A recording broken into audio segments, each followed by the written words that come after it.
Here's a really good question. How much do I need to spend to make a comic book?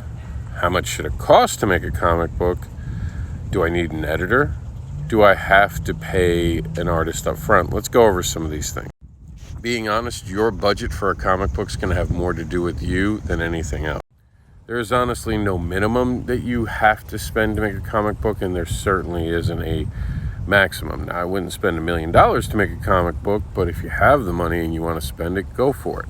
You're an independent creator. That gives you the power to decide how much you're going to spend or how much you can spend. For many creators, it comes down to what they can afford to spend. So they're going to have a amount that they are going to have in their head. And yes, Kickstarter helps. If you don't know about Kickstarter, Indiegogo, and crowdfunding, look it up. This is a great way to mitigate those costs. However, you more than likely should come out of pocket right away for all of those costs to make sure that you are paying people, and then you can recoup them via Kickstarter. That's a completely different conversation, but keep it in your mind. As far as how much an artist should cost, there's no such thing. This is not an area where there is a fine line. There is a bit of a gap. Sometimes that gap has to do with experience. Sometimes it has to do with skill.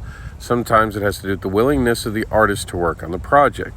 You need to understand how much you can spend versus how much the artist is going to charge. Because if you're honest and tell them what you can afford, then you go from there. You should have a script that is well enough laid out that you know how many pages you generally are going to need. So that's going to help you with your budget. Part of that budget should include an editor. Yes, you need an editor. A letterer, if you don't know how to letter, don't letter on your own. Lettering's a lot harder than people give it credit to be. You might even need a colorist, as some artists might not do colors. And even still, some artists don't do inks.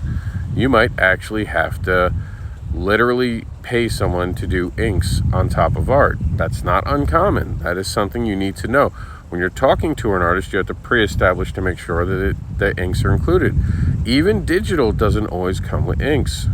Some artists don't enjoy doing it or don't have the skill set. They can do the standard drawings, but they don't like the shading areas, so they won't do that part of it.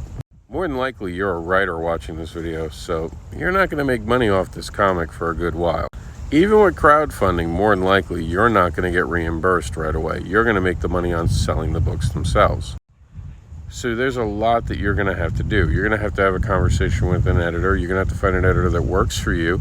Not all editors are the same. You're going to have to talk with the artist, and you're going to have to put a team together. A lot of people settle on the first artist they can afford. I suggest looking around until you find the artist that fits for your project. If you have any follow-up questions, leave them below. Good luck.